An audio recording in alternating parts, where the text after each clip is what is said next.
Hi friends, welcome to Prerana and Sadhana class. ఈరోజు క్లాస్లో భాగంగా తెలంగాణ రాష్ట్ర సాధనోద్యమం గురించి తెలుసుకుందాం. మరి ఈ ఉద్యమం ఎందుకు జరిగింది, దీనివల్ల ప్రయోజనం ఏం కలిగింది, వాళ్ళు ఎంత కష్టపడ్డారు అనే విషయాలను తెలుసుకుందాం. మరి నీరు, నిధులు, నియామకాలు కోసం తెలంగాణ సుదీర్ఘ పోరాటం అనేది ఫలితంగా 2014 జూన్ 2న భారతదేశంలో తెలంగాణ ఒక పూర్తి స్థాయి రాష్ట్రంగా అవతరించింది. అయితే భారతదేశంలో హైదరాబాద్ రాష్ట్ర కలయిక ఏ విధంగా జరిగిందో చూద్దాం ఫ్రెండ్స్. భారతదేశ స్వతంత్ర ఉద్యమ చివరి దశలో హైదరాబాద్ రాష్ట్రం లేదా నిజాం సంస్థానం అందరి దృష్టిని ఆకర్షించింది. భారతదేశాన్ని బ్రిటిష్ పాలకులు విడిచి వెళ్ళిన తర్వాత స్వతంత్ర రాజ్యంగా ఏర్పడాలని నిజాం భావించారు. మరి హైదరాబాద్లోని జాతీయవాదులు దీనిని వ్యతిరేకించారు. హైదరాబాద్ రాష్ట్రంలోని 16 జిల్లాలలో 8 జిల్లాలు తెలుగు మాట్లాడే ప్రాంతాలుగా ఉన్నాయి. ఈ ప్రాంతాలను తెలంగాణగా వ్యవహరించేవాళ్ళు. హైదరాబాద్లోని జాతీయ రహదారులు జాతీయవాదులు గ్రామాలకు వెళ్ళి తెలుగు భాషలో విద్య కోసం, ప్రజాస్వామిక ప్రభుత్వం కోసం, సామాజిక సమానత్వం కోసం ప్రచారం చేయసాగారు. 1920 మరియు 1930 దశకాలలో ఆంధ్ర మహాసభ ఈ ఆకాంక్షను ముందుకు తీసుకెళ్లింది. 1940వ దశకంలో ఈ ఉద్యమానికి కోస్తా ఆంధ్రాలోని జాతీయవాదులు కూడా మద్దతు తెలిపారు. ఈ ఉద్యమం భూ సంస్కరణలకు సంబంధించిన అంశాలు కూడా చేపట్టి నిజాం రజాకార్ల మద్దతు ఉన్న దొరల పాలనను వ్యతిరేకించసాగారు. ఈ అంతర్గత ఘర్షణ వల్ల జవహర్లాల్ నెహ్రూ ప్రధానమంత్రిగా ఉన్న భారత ప్రభుత్వం పోలీస్ చర్య చేపట్టి భారతదేశంలో హైదరాబాద్ రాష్ట్రం కలిసేటట్లు చేశారు. అప్పుడు కోస్తా ఆంధ్ర, రాయలసీమ ప్రాంతాలు మద్రాసు ప్రెసిడెన్సీలో భాగంగా ఉండేవి. ఆ తర్వాత తెలుగు మాట్లాడే ప్రాంతాలన్నింటినీ కలుపుతూ ఆంధ్రప్రదేశ్ రాష్ట్రం ఏర్పాటు చేయాలని ఒక ఉద్యమం మొదలైంది. అయితే పెద్ద మనుషుల ఒప్పందం ఏ విధంగా అయిందో చూద్దాం ఫ్రెండ్స్. ఆంధ్రప్రదేశ్ రాష్ట్రం ఏర్పాటు ఇదంతా కూడా 10th క్లాస్లో ఉంది ఫ్రెండ్స్, ఖచ్చితంగా గమనించగలరు. 10th క్లాస్లో ఉంది. తెలుగు భాష మాట్లాడే 3 విభిన్న ప్రాంతాలు ఉన్నాయి: తెలంగాణ, కోస్తాంధ్ర, రాయలసీమ. ఈ 3 ప్రాంతాల్లో మాట్లాడే భాష తెలుగే అయినా కూడా వాటి మాండలికాలలో తేడాలు ఉండడమే కాకుండా భిన్న సంస్కృతులు, అస్తిత్వాలు కూడా ఉన్నాయి. గిరిజన భాషలు, దక్కన్ ఉర్దూ, కన్నడ, మరాఠీ భాషలతో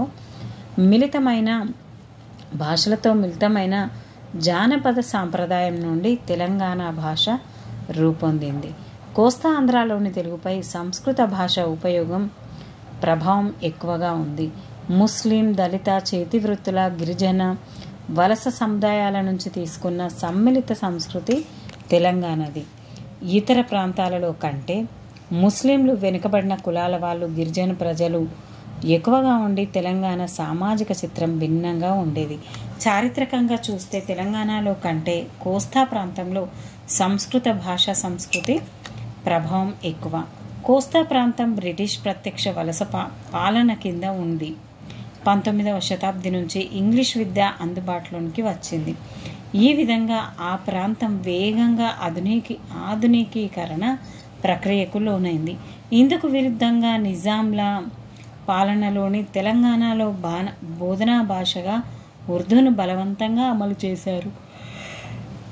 ఈ ప్రక్రియ కారణంగా ఆధునిక విద్యకు ప్రోత్సాహం అంతగా లభించలేదు.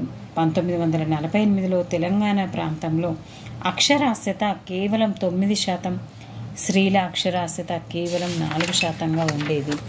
మరి కోస్తా ఆంధ్ర ప్రధానంగా డెల్టా ప్రాంతాల్లో ప్రధాన మైదాన ప్రాంతాలు కలిగి మెరుగైన కాలువల వ్యవస్థతో సమృద్ధిగా నీటిని కలిగి ఉండగా పీఠభూములలో ఉన్న తెలంగాణ వర్షాధార వ్యవసాయం మీద, పశుపోషణ మీద, అడవులలో వేట, ఆహార సేకరణ మీద ఆధారపడి ఉంది. మిట్ట పల్లాలు ఉండే ఈ ప్రాంతంలో చెరువులు నిర్మించి ఆ నీటిని పలు రకాల పంటలు సాగు చేయడానికి ఉపయోగించేవాళ్ళు. బ్రిటిష్ కాలంలో వ్యవసాయం, వాణిజ్యం, పరిశ్రమల్లో కోస్తా ఆంధ్ర బాగా అభివృద్ధి చెందింది. అయితే ముఖ్యమైన నదులు ప్రవహిస్తూ విస్తారమైన ఖనిజ సంపద, అటవీ భూములతో తెలంగాణ అభివృద్ధి చెందడానికి విస్తృత అవకాశాలు ఉన్నాయి.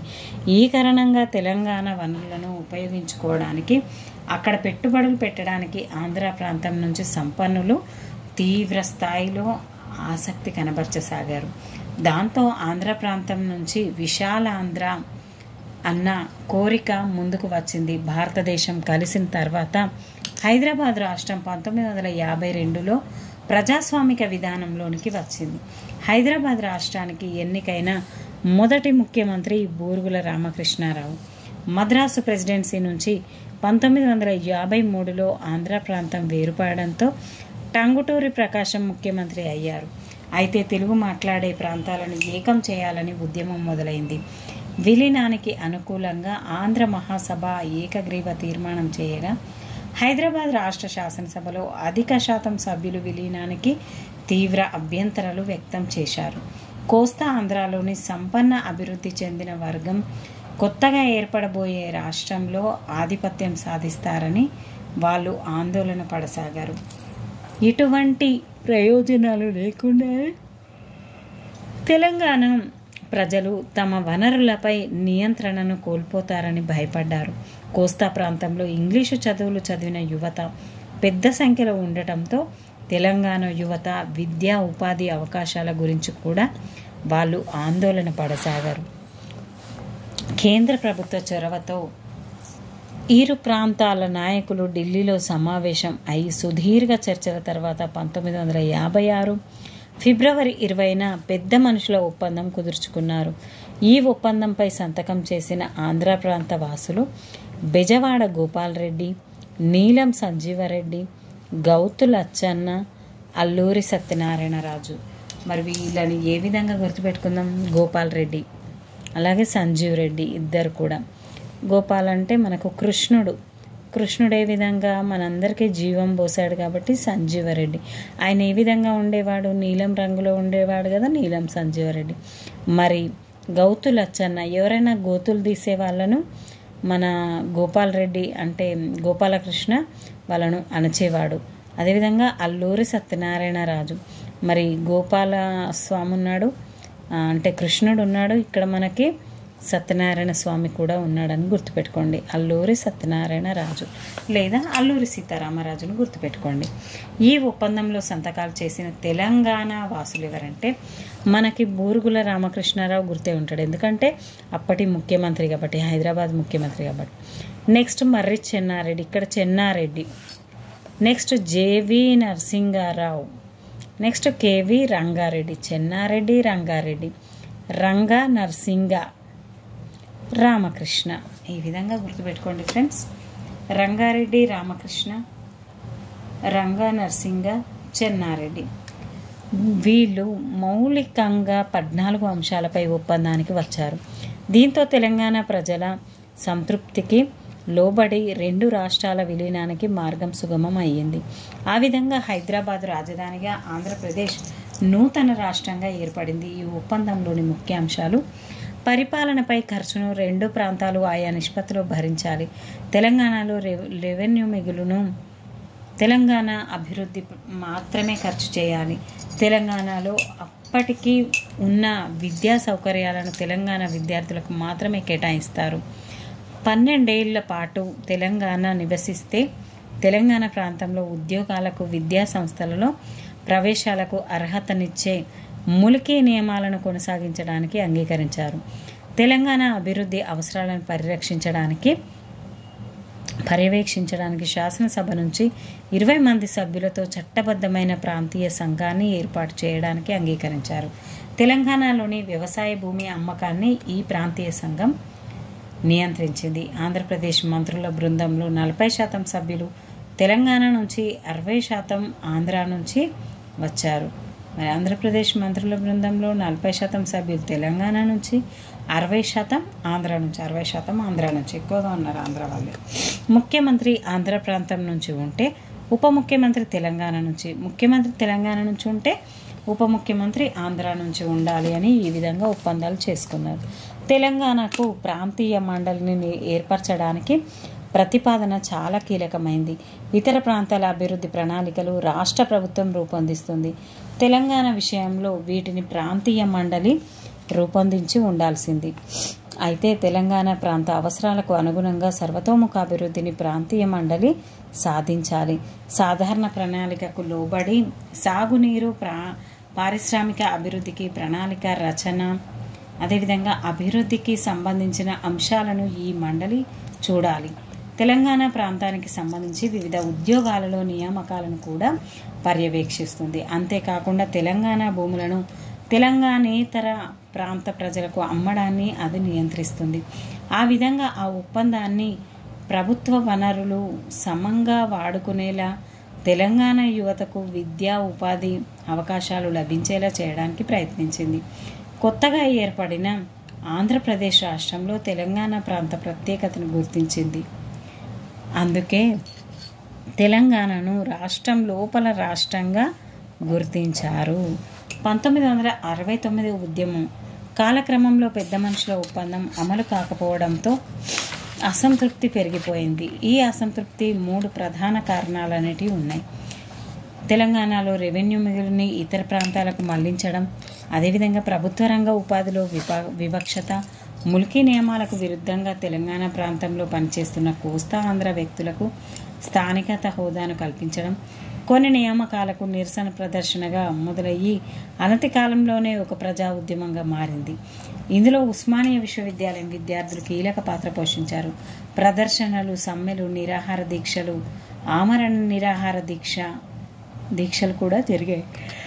వేలాది ప్రజలతో పెద్ద పెద్ద ప్రదర్శనలు జరిగాయి.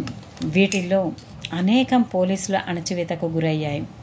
ప్రదర్శనకారులపై పోలీసుల కాల్పులు కూడా జరిపారు.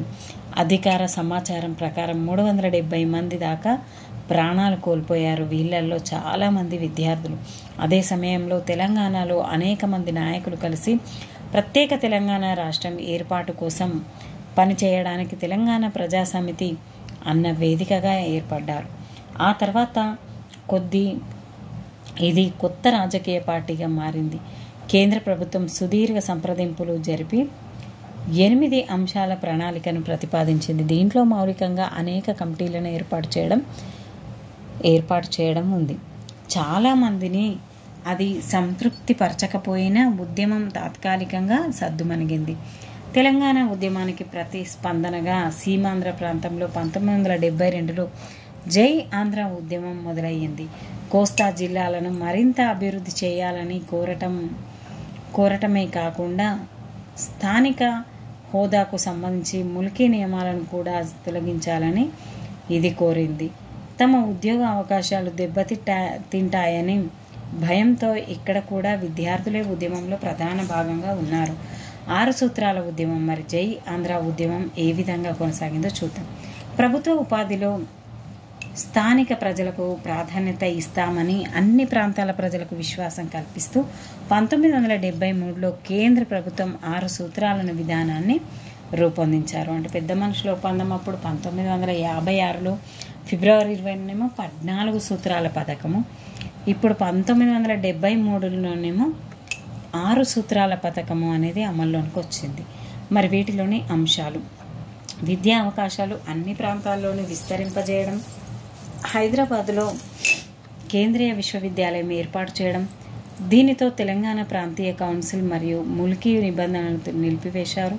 ఆ విధంగా పెద్ద మనుషుల ఒప్పందంలో పొందుపరిచిన ఈ ప్రత్యేక అస్తిత్వాన్ని తెలంగాణ కోల్పోతుంది. ఆంధ్రప్రదేశ్లోని అన్ని ప్రాంతాలను ఒకటిగా పరిగణించసాగారు.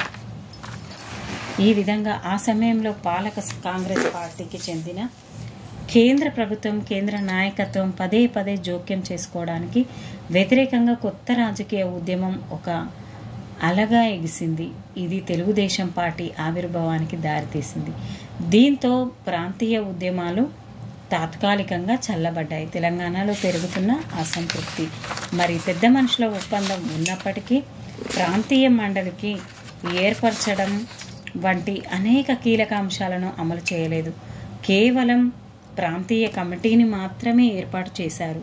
దాని సిఫార్సులు తప్పనిసరిగా అమలు చేయాలని లేదు. ప్రభుత్వం వాటిని తరచూ విస్మరించేది. 1956 నుంచి 1990 వరకు ప్రణాళికాబద్ధ అభివృద్ధిలో కాలంలో ఆంధ్రప్రదేశ్ రాష్ట్రంలో అనేక అభివృద్ధులు జరిగాయి.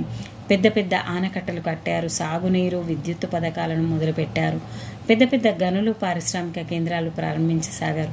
వ్యవసాయ ఉత్పత్తిని పెంపొందించడానికి హరిత విప్లవాన్ని అమలు చేశారు. పెద్ద సంఖ్యలో విశ్వవిద్యాలయాలు, సాంకేతిక సంస్థలకు స్థాపించారు. 1990 తర్వాత రాష్ట్రంలో, ప్రత్యేకంగా హైదరాబాదులో సమాచార స్థానికత, సాంకేతిక పరిశ్రమ వెల్లివిరిసింది.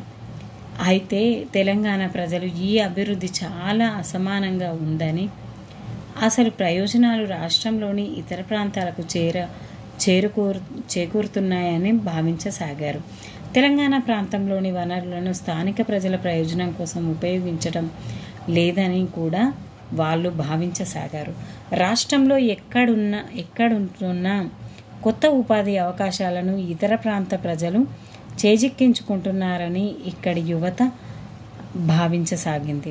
మరి మొత్తం పంట వేసిన విస్తీర్ణం 1,000,000 హెక్టార్లు. 1955-56, 2006-7లో వృద్ధి శాతం ఎంత? 4.2 నుండి 5.3 వరకు, 4.8 నుంచి 5 వరకు తెలంగాణలో వృద్ధి శాతం అనేది ఆంధ్రాలో 20%, తెలంగాణలో 55%గా ఉంది. మరి సాగునీటి కింద ఉన్న నికర విస్తీర్ణం అనేది లక్షల హెక్టార్లలో ఆంధ్ర 17 మరియు 23 ఉంది. 13.51 వృద్ధి రేటు ఉంది. అదేవిధంగా తెలంగాణ 7.19, 257 వృద్ధి శాతం అనేది ఉంది. మూలం శ్రీకృష్ణ కమిటీ రిపోర్టు. స్థూల సాగు విస్తీర్ణం ఉన్న సూచికను తీసుకుంటే ఒక సంవత్సరంలో ఎంత విస్తీర్ణంలో పంటలు పండించారో అది తెలియజేస్తుంది. ఇది కోస్తా ఆంధ్ర ప్రాంతంలో గణనీయంగా పెరిగింది, కానీ తెలంగాణలో దాదాపుగా అంతే ఉంది. తెలంగాణలో సాగునీటి సౌకర్యం విస్తరణకు రైతులు ఎంతో ఖర్చు పెట్టి బావులు తప్పగా ఆంధ్ర ప్రాంతంలో ప్రభుత్వ ఖర్చుతో ఏర్పాటు చేసిన కాలువల ద్వారా ఇవి విస్తరించింది. అదేవిధంగా సాగునీటి సౌకర్యాల విస్తరణలో తెలంగాణలో ప్రధానంగా బావులపై ఆధారపడితే ఆంధ్ర ప్రాంతంలో కాలువలపై ఆధారపడ్డారు. సాగునీటి కింద బావులు అనేటివి ఆంధ్రాలో 5, తెలంగాణలో 14, కాలువలు ఆంధ్రాలో 13, తెలంగాణలో 25, 2.5 మాత్రమే ఉంది. చెరువులు 205, అదేవిధంగా తెలంగాణలో 2 మాత్రమే ఉన్నాయి. ఈ విధంగా ఇతరాలు 205, ఇక్కడ మాత్రం 0.5గా ఉన్నాయి. 1993-94లో 2 ప్రాంతాల్లో వ్యవసాయం నుంచి గ్రామీణ వ్యక్తికి లభించే ఆదాయం ఇంచుమించు ఒకే రకంగా ఉండగా సుమారు 7,800 రూపాయలు. 2007-8 నాటికి ఆంధ్ర ప్రాంతంలో 11,800 రూపాయలకు పెరగగా తెలంగాణలో అంత వృద్ధి లేకుండా 10,000 రూపాయలుగానే ఉంది. ఇదే సమయంలో తెలంగాణ జనాభాలో వ్యవసాయ కూలీలు సంఖ్య 38% నుండి 47%కి పెరగగా ఆంధ్రాలో ఇది 1% మాత్రమే పెరిగింది. తెలంగాణ రైతులు వ్యవసాయ సంక్షోభాన్ని ఎదుర్కొంటూ భూములను అమ్మేస్తున్నారని, రైతులు కూలీలుగా మారుతున్నారని ఇది తెలియజేస్తుంది. కరువు వల్ల, పంటలు నష్టపోవడం వల్ల, ప్రజలు జీవనోపాధి కోల్పోవడం వల్ల మే 2004, నవంబర్ 2005 మధ్య ఆంధ్రప్రదేశ్ రాష్ట్రంలో మొత్తం 1,068 ఆత్మహత్యలు జరగగా వీటిల్లో 663 తెలంగాణలో జరిగాయి. ఈ విధంగా అంటే సంక్షోభం కారణంగా రాష్ట్రంలోని ఆత్మహత్యల్లో 63% తెలంగాణ ప్రాంతంలోనే జరిగాయి. మొత్తంగా విద్యారంగంలో కూడా కోస్తా ఆంధ్ర కంటే తెలంగాణ వెనుకబడి ఉంది. 2001లో తెలంగాణ అక్షరాస్యత 53% కాగా ఆంధ్రాలో 63% ఉంది. అదే సమయంలో తెలంగాణలో పేదలు, సామాజికంగా వెనుకబడిన వర్గాల్లో అక్షరాస్యత శాతం ఇంకా తక్కువగా ఉంది. తెలంగాణలో 159 కళాశాలలు ఉన్నాయి. హైదరాబాద్ మినహాయిస్తే 116 కళాశాలలే ఉన్నాయి. అదే ఆంధ్రాలో అయితే అంతే మంది యువతకు 181 కళాశాలలు ఉన్నాయి. అదేవిధంగా కళాశాల విద్యకు గ్రాంటు తెలంగాణకు 93 కోట్ల రూపాయలు కాగా ఆంధ్రాకు 224 కోట్ల రూపాయలు ఉంది. అసమాన అభివృద్ధే కాకుండా తెలంగాణ ప్రజల్లో సాంస్కృతికంగా విచక్షణతకు గురవుతున్నారన్న భావన కలిగింది. 2 ప్రాంతాల కలయిక తర్వాత కోస్తా ఆంధ్ర భాష, సంస్కృతి ఆదర్శమైనవిగా ప్రచారం చేస్తూ తెలుగు భాష, సంస్కృతులను వెనుకబడినవిగా చూడసాగారు. పాఠశాల పాఠ్య పుస్తకాల్లో తెలంగాణ చరిత్ర, సంస్కృతి, నాయకులను నాయకులకు తగినంత ప్రాధాన్యత అనేది లభించలేదు. తెలంగాణలో గ్రామ దేవతలను, పండగలను విస్మరిస్తూ కోస్తా ప్రాంతాల్లో చెందిన పండుగలకు సంస్కృతీకరించబడిన సాంస్కృతిక ఆచారాలను ప్రాధాన్యతకు ఇవ్వసాగారు. స్కూళ్ళలో కూడా సినిమాలు కూడా తెలంగాణ ప్రజలకు వెనుకబడిన వాళ్ళుగా, మొరటు వాళ్ళుగా చిత్రీకరించారు. ఇదే సమయంలో కోస్తా ఆంధ్ర నుంచి, రాష్ట్రం బయట నుంచి సంపన్నులు తెలంగాణలో, ప్రత్యేకించి హైదరాబాదు నగరం చుట్టుపక్కల పలు భూములు కొనుగోలు చేయడం అనేది పెద్ద ఎత్తున పెట్టుబడులు అనేటివి పెట్టడం జరిగింది. ఈ విధంగా దీనివల్ల ఆ ప్రాంతంలోని పెట్టుబడులు వచ్చినప్పటికీ ఇటువంటి అభివృద్ధితో స్థానిక ప్రజల ప్రయోజనం పొందలేదు. అంతేకాకుండా రియల్ ఎస్టేటు వర్గాలతో తమ భూములపై నియంత్రణ కోల్పోసాగారు. అదే సమయంలో తెలంగాణలోని పేద రైతుల కూలీలు అనేక రకాల ఒత్తిళ్లకు లోనయ్యారు. ఒకవైపున తక్కువగా ఉన్న అంతరించిపోతున్న నీటి వనరులతో మెట్ట ప్రాంతాల్లోని పేద రైతులు వ్యవసాయ ఉత్పత్తిలో ప్రతిబంధకాలను ఎదుర్కొంటున్నారు. చేతి వృత్తుల వాళ్ళు తమకు అవసరమైన వెదురు, కలప వంటి ముడి సరుకులు అంతరించిపోవడంతో పాటు తమ ఉత్పత్తులకు గిరాకీ లేకపోవడంతో అనేక సమస్యలను ఎదుర్కొంటున్నారు. బట్టలు ఉతికే వంటి సాంప్రదాయ సేవా కులాల వాళ్ళు, సంచార జాతులు కూడా తమ సేవలకు గిరాకీ తగ్గిపోవడము, జీవనోపాధులు నష్టపోవడము వంటి సమస్యలకు ఎదుర్కొంటున్నారు. ఇటువంటి సమస్యలను దేశవ్యాప్తంగా పేద ప్రజలందరూ ఎదుర్కొంటున్నప్పటికీ ఆంధ్ర వ్యాపారస్తులకు ప్రయోజనం చేకూరటానికి రాష్ట్ర ప్రభుత్వం అనుసరిస్తున్న ధనికుల అనుకూల విధానాల వల్ల ఇలా జరుగుతోందని తెలంగాణ ప్రజలు భావించారు. నిజమైన ప్రజాస్వామిక ప్రభుత్వం తమ అవసరాలకు అనువైన విధానాలను అనుసరిస్తుందని తెలంగాణ ప్రజలు ఆశించారు.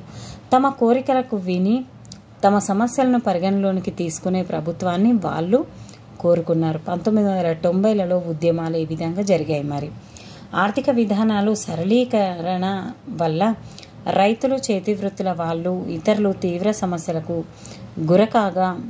గురికాగా పెద్ద సంఖ్యలో ఆంధ్ర గుత్తేదారులు, ప్రైవేటు పెట్టుబడిదారులు బ్రహ్మాండమైన లాభాలు దండుకున్నారు.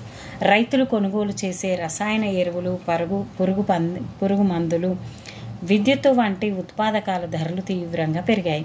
ఇంకోవైపున దిగుమతి చేసుకున్న చౌకైన వ్యవసాయ ఉత్పత్తుల నుంచి పోటీని ఎదుర్కొన్నారు.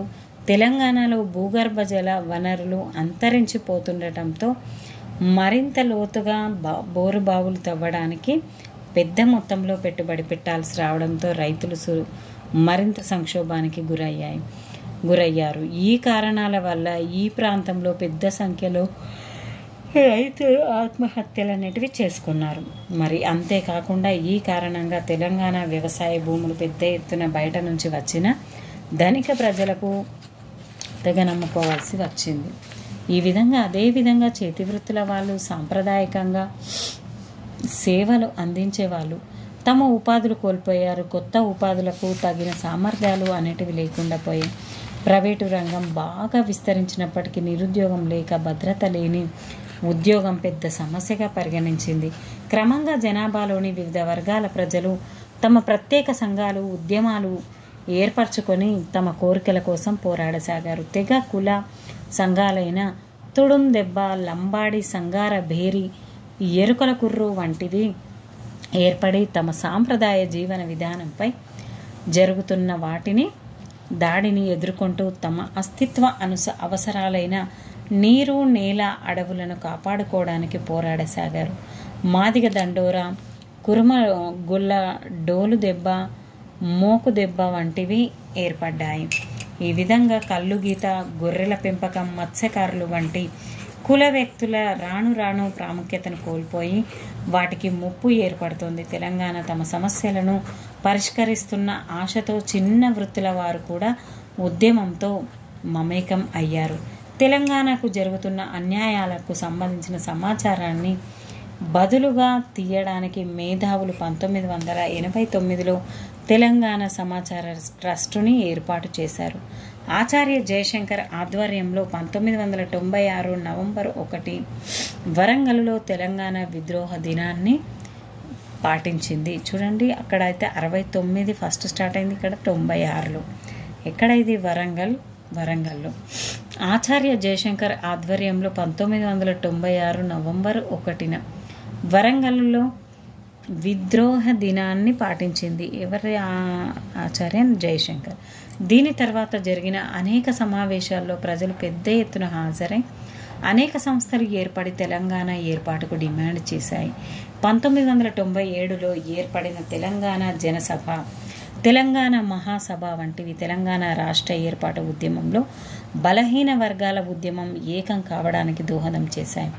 టీచర్లు, నాన్ గెజిటెడ్ అధికారులతో సహా తెలంగాణ ఉద్యోగస్తులందరూ సంఘాలుగా ఏర్పడ్డారు. తెలంగాణ మేధావులందరూ 1997లో ఉస్మానియా విశ్వవిద్యాలయంలో ఒక గోష్ఠీ కార్యక్రమాన్ని నిర్వహించి సమస్యలను అన్ని కోణాల నుంచి చిత్రించడానికి దోహదం చేశారు.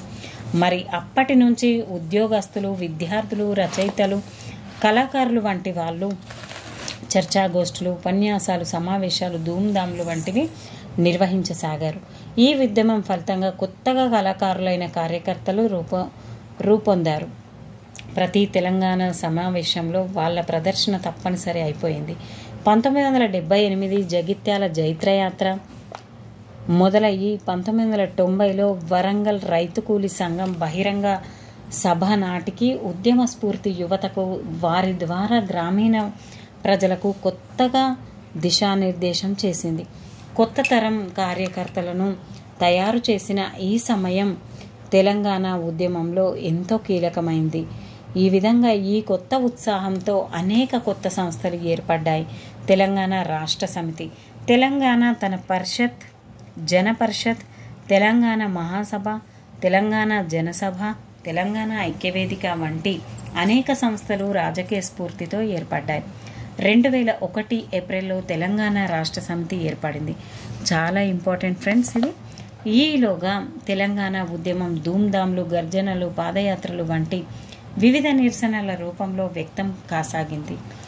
అయితే సాంప్రదాయ బోనాలు, రంగోలీని కూడా తెలంగాణ ఆకాంక్షను వ్యక్తం చేయడానికి ఉపయోగించుకున్నారు. తెలంగాణ ఉద్యమం పట్ల తమ సంఘీభావాన్ని తెలంగాణ సేవా కులాల వాళ్ళు వ్యక్తపరుస్తూ నిరసనగా వీధుల్లో క్షవరం చేయటం, వీధుల్లో బట్టలు ఉతకడం, బహిరంగ ప్రదేశాల్లో సామూహిక వంటవార్పు చేయటం వంటివి పెద్ద ఎత్తున చేపట్టారు. ఈ ప్రజా ఉద్యమం 2009 డిసెంబర్ నుంచి 2010 ఏప్రిల్ వరకు గ్రామాల్లో కూడా చోటు చేసుకుంది. ఈ ఉద్యమానికి విద్యార్థులే ముందుకొచ్చారు. అయితే ఈ సమయంలో విద్యార్థులు ఐక్య కార్యాచరణ సంఘం బారాసాగా ఏర్పడింది. దాంతో ఐకాసాలు అన్ని సంఘాలకు విస్తరించి తెలంగాణలో వందలాది ఐకాసాలు ఏర్పడ్డాయి. ఈ పోరాటంతో వందలాది యువకులు ఆత్మహత్యలు చేసుకుని తమ కుటుంబాలను తెలంగాణ తీవ్ర విషాదానికి లోను చేశారు. మరి చాకలి, నాయి బ్రాహ్మణులు, కల్లుగీత కార్మికులు, కాటికాపర్లు, వంశరాజులు, అదేవిధంగా లంబాడాలు, ఎరుకలు, మాదిగలు వంటి సబ్బండ వర్ణాల వాళ్ళు తమ ఐకాసాలను ఏర్పాటు చేసుకొని ఈ నిరసన ఉద్యమంలో భాగస్వాములు అయ్యారు. అనేక మండల కేంద్రాల్లో రిలే నిరాహార దీక్షలు చేపట్టారు. దీంట్లో ఒక్కొక్క రోజు ఒక్కో కుల సంఘం తమ సాంప్రదాయ పనిముట్లతో కూడి బహిరంగ ప్రదేశంలో తమ వృత్తి పనిని కొనసాగించేవాళ్ళు. ఇటువంటి నిరసనలు కేవలం సాంప్రదాయ కులాలు లేదా వృత్తులకే పరిమితం కాలేదు. ఆధునిక వృత్తులైన టీచర్లు, పారిశ్రామిక కార్మికులు, గని కార్మికులు, కార్మిక సంఘాలు, మహిళా సంఘాలు కూడా ఇటువంటి నిరసనలో పాల్గొన్నారు. మరి చంద్రశేఖరరావు నిరాహార దీక్ష 2009లో ఏ విధంగా జరిగింది? మరి ఈ ఉద్యమంలో చంద్రశేఖరరావు నిరాహార దీక్ష కేసీఆర్ గారిది 2009. ఈ ఉద్యమానికి నిర్ణయాత్మక రూపం ఇవ్వడానికి తెలంగాణ రాష్ట్ర సమితి అధ్యక్షుడు అయిన కె చంద్రశేఖరరావు 2009 నవంబర్ 29న సిద్దిపేటలో ఆమరణ నిరాహార దీక్ష చేపట్టనున్నట్లు ప్రకటించారు. అయితే నిరాహార దీక్షను ప్రారంభించడానికి ముందే అతన్ని అరెస్టు చేసి ఖమ్మం జైలుకు పంపించారు. అతడు జైలులోనే దీక్ష ప్రారంభించి ఆ తర్వాత ఆసుపత్రికి కూడా తన దీక్షను కొనసాగించారు. ఉస్మానియా విశ్వవిద్యాలయ విద్యార్థులు అతడికి సంఘీభావంగా నవంబరు 16న తెలంగాణ వ్యాప్తంగా విద్యార్థుల ఐక్య కార్యాచరణ సంఘం ఏర్పడ్డారు. దాంతో కాకతీయ విశ్వవిద్యాలయం, ఆ తర్వాత పాలమూరు, శాతవాహన, మహాత్మా గాంధీ విశ్వవిద్యాలయాల్లో ఐకాసాలు ఏర్పడ్డాయి. ఆ తర్వాత ఉద్యోగ ఐకాస, లాయర్ల ఐకాస, విద్యా కులాల వర్గాల ఐకాసాలు, జిల్లా స్థాయి ఐకాసాలు ఏర్పడ్డాయి. తెలంగాణ రాష్ట్ర సమితి అధ్యక్షుడు అయిన చంద్రశేఖరరావు నిరాహార దీక్ష ఒక పెద్ద ప్రజా ఉద్యమంగా రూపుదాల్చింది. 2009 నవంబర్ 29 నుంచి డిసెంబర్ 9 వరకు 10 రోజుల పాటు ఆయన నిరాహార దీక్ష చేశారు. 9/29/9 ఫ్రెండ్స్ గుర్తుపెట్టుకోండి. ప్రత్యేక రాష్ట్రం కోరికకు మద్దతుగా తెలంగాణ అంతటా భారీగా ప్రజలు బయటకు వచ్చారు. తెలంగాణ ఉద్యమంలో నిరసన రూపాలు, ప్రజలను సమీకరించడానికి చేసిన వినూత్న రూపాలు, తెలంగాణ ఉద్యమం ధూమ్ధాం, గర్జన, పాదయాత్రలు, బోనాలు, మిలియన్ మార్చు, సకల జనుల సమ్మె, సాగరహారం, సడక్ బంద్, చలో అసెంబ్లీ, పాటలు నాట్యాలతో చేసే నిరసన ప్రదర్శనలు ధూమ్ధాం అంటారు. మరి వివిధ జానపద రూపాలకు చెందిన పాటగాళ్ళు, ఆటగాళ్ళతో కూడుకున్న ఎంతోమంది కళాకారులు ఒకే వేదిక మీదకు వచ్చి తమ కళలను ప్రదర్శించేవాళ్ళు. ఈ ధూమ్ధాం కార్యక్రమాల్లో ఒగ్గు కథ, చిరుతలు, కోలాటం, బతుకమ్మ, గొల్లసుద్దులు, ఏకనాదం, ఇతర స్థానిక పాటలు ఉండేవి. అనేక తెలంగాణ పాటలకు నృత్యాలు చేసేవాళ్ళు. తెలంగాణ సంస్కృతిని చాటుతూ తెలంగాణ ఉద్యమం బలోపేతం కావటానికి సామాన్య ప్రజలకు అవగాహన కల్పించేవాళ్ళు. కులం, మతంతో సంబంధం లేకుండా ప్రజలందరూ వంటవార్పు పేరుతో రోడ్ల మీదకు వచ్చి వంటలు వండి అక్కడే భోజనాలు చేశారు. ఇవి సహపంక్తి భోజనాలు. రోడ్ల మీద వాహనాలు, బస్సులను ఆపివేసి ఆందోళనకారులు పండిన పంటలను ప్రయాణికులకు పెట్టేవాళ్ళు. తెలంగాణ సాధన క్రమంలో 2009 డిసెంబర్ 10న శాసనసభలో ముట్టడి చేస్తారని విద్యార్థి ఐకాస చేసిన ప్రకటన చాలా ముఖ్యమైనది. వివిధ విశ్వవిద్యాలయాల నుంచి, కళాశాలల నుంచి విద్యార్థులు హైదరాబాద్ నగరంలోనికి ప్రవాహం మాదిరి వచ్చారు. ఈ విధంగా శాసనసభను ముట్టడించడానికి వీళ్ళందరూ శాసనసభ చుట్టూ ఉన్న తమ బంధువులు, స్నేహితుల ఇళ్లలో దాక్కొని మరుసటి రోజు పోలీసుల కళ్ళు కప్పి శాసనసభ ముట్టడి చేపట్టారు.